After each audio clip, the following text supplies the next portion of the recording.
Hello, my friends, and welcome back to another session with the older man. Today, my friends, we're going to talk about men leaving the West and going, whether it's in the Middle East or the East, anywhere, South, I don't know, anywhere except the Western Hemisphere. And I'm going to feature one of my mentees. Yes, this is a gentleman that I have been mentoring on building his YouTube channel for the last 4 months. And listen, we got him monetized in 1 month. It was like 3 weeks, couple of days, but I'll just round it off to 1 month. His channel is doing amazing. And shout out to my brother, Brian. You're doing great, brother. But he moved to the Philippines from the U.S.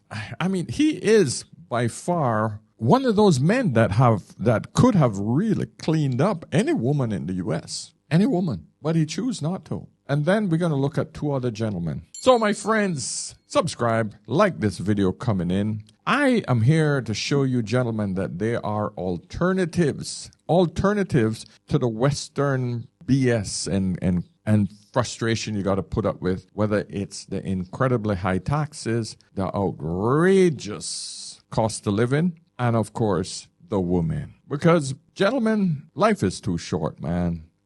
Life really is too short. So I just got back home after being in England for 2 days. What a depressing, miserable, grey, cold, gloomy, miserable times 10 place. Honestly, when I got there, I must have been there 30 minutes. I arrived into London, I was on the tube, and I just thought, this, exactly here, what's going on, this is the reason I moved abroad. And I get a lot of hate for saying this, but everybody there is just so miserable. And then that vibe rubs off on you. It's that bad, you can't really do anything. And sometimes you just got to make that move, man. So you can also book a session, my friends, if you need any help at all. My website is back online for the last 3 or 4 days. If you guys couldn't get on my website, there were some technical issues with my web hosting provider. Frustrating as hell. It's amazing how much money you can lose when you're actually online. And this is another tip. You might want to do a backup website that you could easily transition to if one site goes down. And all I can say, gentlemen, is listen, man, sometimes you are at the mercy of your web hosters as well. This was a lesson. This was a hard lesson for me, my friends, because 99% of my income comes from online right now. All right? I got multiple streams of income coming in, but a lot of it is coming through one website, askanolderman.com. And when that goes down, man, you start to panic. Just to let you know, guys, if you ever want to move overseas and you're depending on a website or online to work, hey, you got to be cognizant of all of these things. All right, so listen, I'm not going to ramble. Let's get into Brian's story. Let's hear what he has to say. Friends, welcome back to the channel. My name is Brian, and in today's video, we're going to do something a little bit different. Now, I'm probably going to go ahead and offend a few people here because I'm going to go on a bit of a rant, okay? This is going to be a very different kind of video for me, but this is very personal, all right? So go ahead and curl up in your little safe space, get ready to be triggered, because we need to talk about why I left the United States and decided to retire abroad.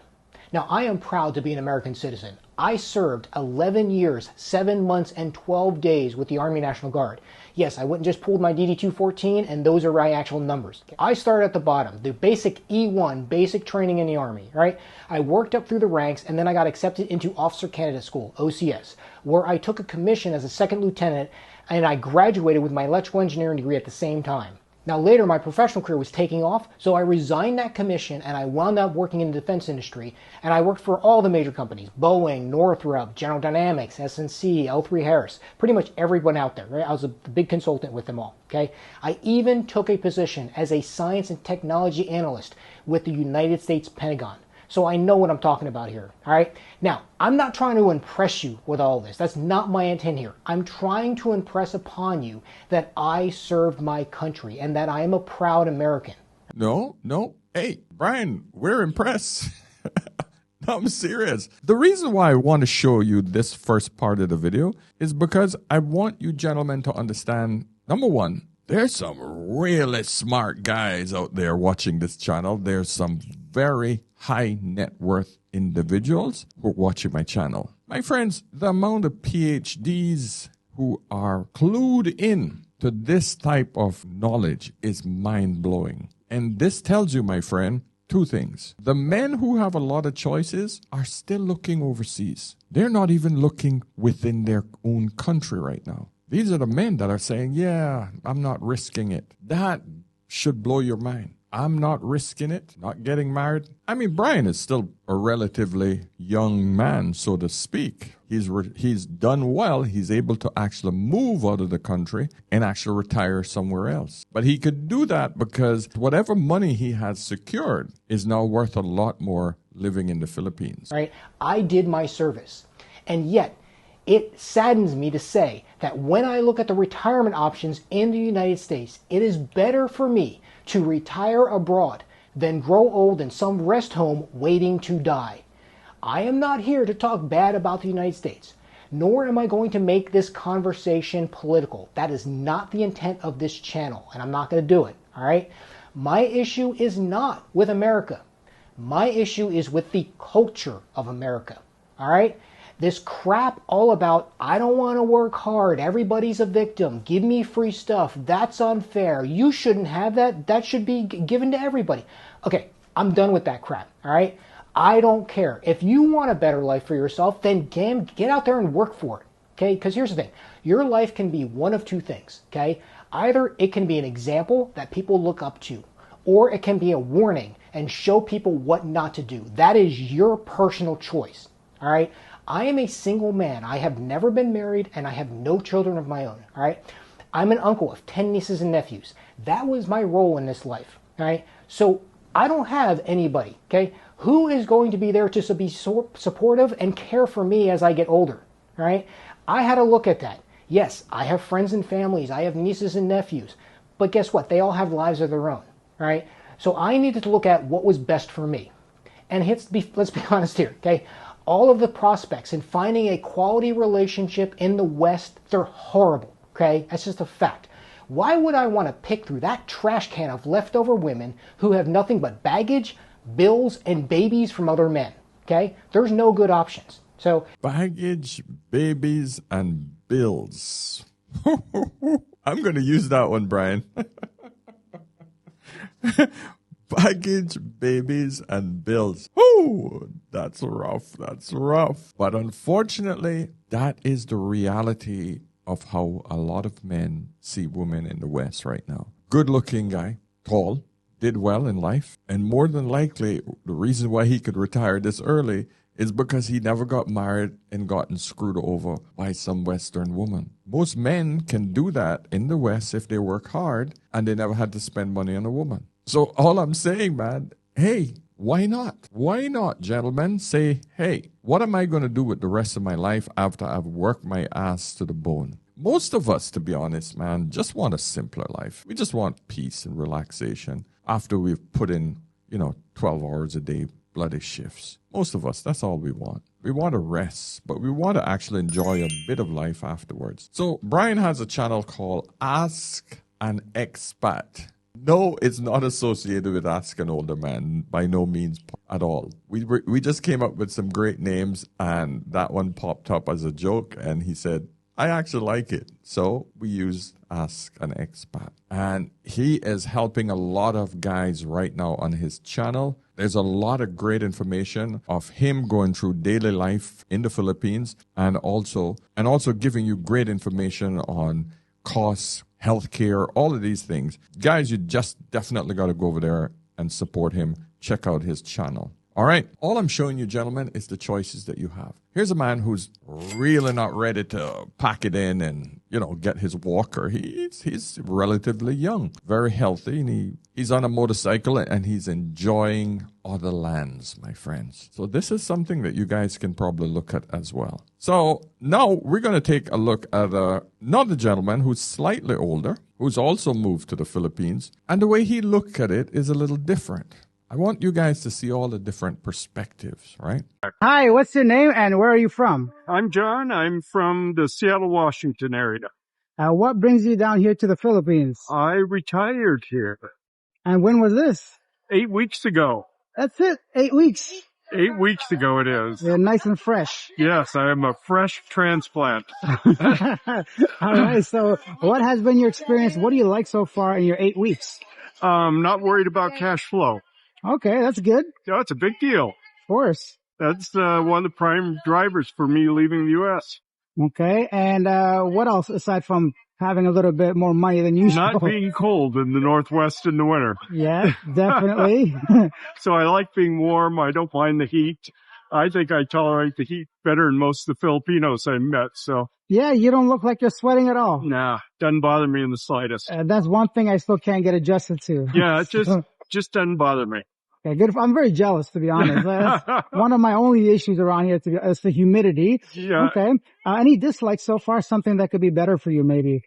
Well, I guess major expectations. Cebu City is like every other large city in the world I've visited. Mm-hmm. It tends to be impersonal. Yeah. You know, if you listen to the hype online that Filipinos will be all welcoming and excited to see you, etc., well, it's just BS. That's not the case. Okay. So, you know, I get a few smiles here and there. I have a fiance, so I don't really have to worry about it. But Okay. it'd be nice to have it a little bit more welcoming. Yeah. I guess that's the only thing.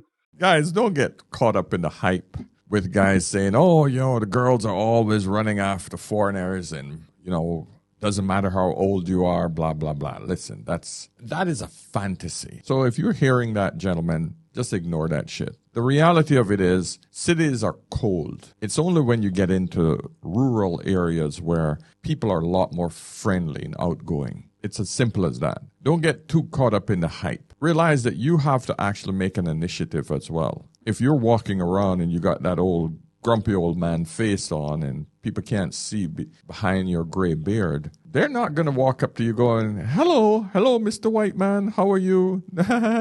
No. All right, I over-exaggerated that. But you get my point. Point is that you have to make an effort. If you didn't have any social skills in your own country, don't expect to go to a foreign country and all of a sudden it's going to just jump out at people. No, if you didn't have any social skills at home, more than likely, you're not going to have any when you go overseas. People are not going to make that move at you. This isn't a fantasy land, for Christ's sake. Develop your social skills, learn to say hello, smile a lot, introduce yourself, have a lot of opening lines that you can, you know, say hello to people. Oh, hi, I'm new here. Can you tell me what is that or where is that or how do I get to here? Hi. Oh, you're so beautiful. Nice to see you. Hi, I'm John. I'm from XYZ. I noticed that you were wearing blah, blah, blah. Tons of opening lines that you could just develop. You know, all you need is great conversation starters to actually seem more inviting. And if the locals see that you're a friendly guy, hey, they're going to reciprocate. At least you're not going to get that like, ew, why are you talking to me? Like you get back in the West from women. You're going to get the, hello, how are you? Oh, nice to see you. Welcome to the Philippines. That's what you get. But don't expect women to just walk up to you and go, hey, hi, hello. Hi. No. All right, let's hear a little bit more what he has to say. That I would say I walk, oh my gosh, I put on 4 to 5 miles a day. So I pass thousands of Filipinos. Yeah. And very few will even do eye contact, that's about what I discovered in the U.S. Okay, so no big difference to you personally. No. Do you think maybe because you are engaged, so you're not really looking to flirt? Maybe I flirt all the time. I like your honesty. Oh my God. I mean, why wouldn't you flirt? Of course, right? Yeah, absolutely. So I'm always friendly. I love to talk to people. I love ladies. Yeah. Never take it beyond a conversation. So I'm pretty stuck up that way. So okay. Well, like, you know, when I asked you to do this interview, you're very friendly towards me. So I appreciate that. Yeah. Do you think some of that comes from the fact that we're in a very like major area right now? You think if we went to a little further out from the city? I think that's exactly the case. When I spent a couple days over in Dumaguete and I got more reaction there than I got here. Yeah. and a little bit warmer. Okay. And, some people are easier to get to know when you get away from the impersonality of a large city. Yeah. So I think it's really a city thing. Yeah. And I guess the other thing that's surprising is I live over in Horizon. Okay. And, I don't think even once in my life I've been approached by a prostitute in the U.S. Mm-hmm. Good God, that is not my experience here. That and the kids in poverty, that's a little disturbing. Yeah. Yeah, and the animals, so it seems that there's a lot of discarded humans and animals here. Okay. Which so is a little frustrating. a little bit of neglect, I guess, when it comes to that. Yeah. Okay. Yeah, but Yeah, dude, if you go into the slums of any freaking city, you're going to see that shit. Go to California, go down into the slums of any major city, you're going to get this. So don't pretend like it isn't anywhere. All right, it's not in Dubai. Unfortunately, it's not in Dubai.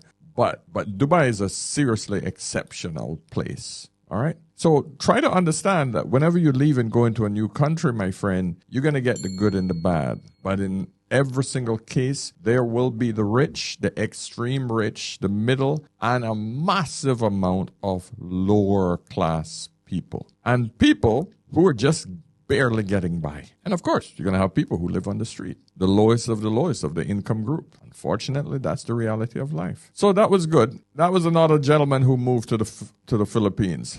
Now, I want to do a reverse of that. This is for my Caribbean people, because this is a common one. So I found this video on YouTube. It was shared. You guys can see the label here, and you can go and check it out yourselves.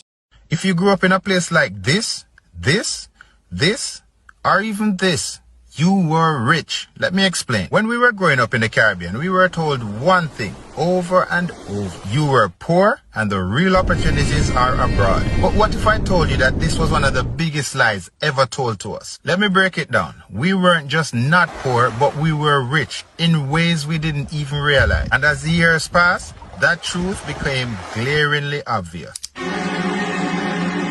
First of all, who came up with the idea that having fresh air, a backyard full of mango trees, and the freedom to run about barefooted was poverty? They had us thinking that not having the latest gadgets or fast food meant we were behind. Now, looking back, the joke is on them. While many countries were drowning in processed foods and pollution, we were eating real food straight from the land. Breadfruit roasting on an open flame, ackee and saltfish and dumpling, and ripe bananas picked fresh from the tree. Those weren't just meals, they were luxury in disguise. Organic food is now $1 billion industry abroad, but we had it for free. What a thingy. Now let's talk about health. While other nations were struggling with obesity and heart disease from their modern diet, we were running around like track stars, fueled by natural nutrients and sun-kissed fruit. Or, nah, we were living like royalty.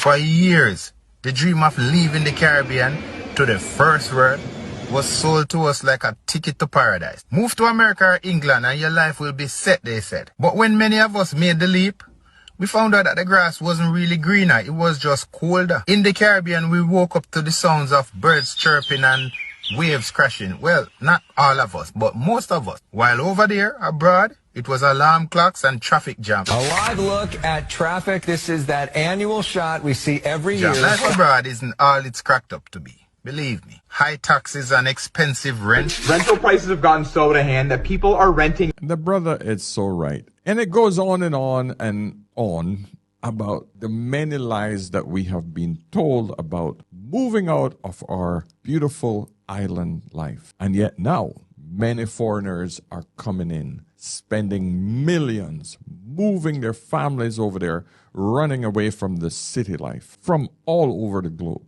Yeah, I've seen it in my island, Cayman Islands, to the point now where it is so expensive to live there, it's pushing the locals out because the property prices have been pushed so high because of the massive demand of foreigners coming in to buy property. This is the reality of the world we live in. Now, a lot of the locals are moving to other countries, Costa Rica, Honduras, cheaper places where their money, where their retirement money and money that they have saved can be stretched even further. That's what I did. One Cayman Islands dollar is almost 5 dirhams here.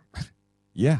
So, my friends, we have to understand what life is all about, and we have to determine whether it's worth moving. We have to look at what are we getting for our money. This is what we call cost of living. We now have to realize and understand that the world is a very, very tiny place. We're just a plane ride, a ticket to anywhere in the world. Most countries want you to come there to spend your money, to live there. If you come from a first world country, you're invited anywhere. The reverse isn't so. Try coming from any African or Latin American country that is less privileged and you have no money or no way to get in without actually crossing a border. Yeah, they don't want you there. They don't want you to come in like that. No. But if you can come in legally and you have enough money to spend in that country, or you have a skill, by all means, my friends, the world is a small place. Just go and enjoy other places. These men have found a way to move and do it. So, my friends, I'm going to keep this one short. I just wanted you guys to be exposed to all of the possibilities. You've seen 2 men who have moved to the Philippines. Both are very happy. Both have very, very different outlooks on life and the way they approach life. But one thing was clear. They both understood that moving was a better option. And then I showed you, my Caribbean friends, be careful what you hear growing up. Look for the opportunities where you actually stay. You need to ask yourself, why is it that so many people are coming into my country and paying top dollar for land and opportunities that I get for free? And I want to leave because I've been told that there are opportunities overseas that are better than my backyard. We have to examine life like this. But there's another train of thought, my Caribbean brothers and sisters. Our island life can also really give us tunnel vision. And if you want a little bit more out of life, if you want to expand your mind and see a lot more of the world, work hard. Try to get as much money as you can to give you enough freedom to actually go and have other opportunities in other countries. Because I can tell you there's nothing more beautiful than exploring other cultures in other countries. But not as a tourist, not as someone who has been given a packaged experience, but someone who can go and hang out with the locals. Go to places where the tourist guide did not recommend or don't have on their list. Have different experiences that are real, not curated specifically for tourism. There's a big difference between a traveler and a tourist. Just remember that. So get out there and travel, explore, but also understand that your backyard that the foreigners are coming into to pay top dollar for, that has a lot of value as well. All right. So my friends, subscribe, like this video on the way out. By all means, pick up my Content Creators Toolkit. Go out, create your own content, which will give you enough residual income to actually go and explore other countries and still make an income. So my friends, until next time, remember, whenever in doubt, always, always ask an older man. I'll see you in the next one. Cheers.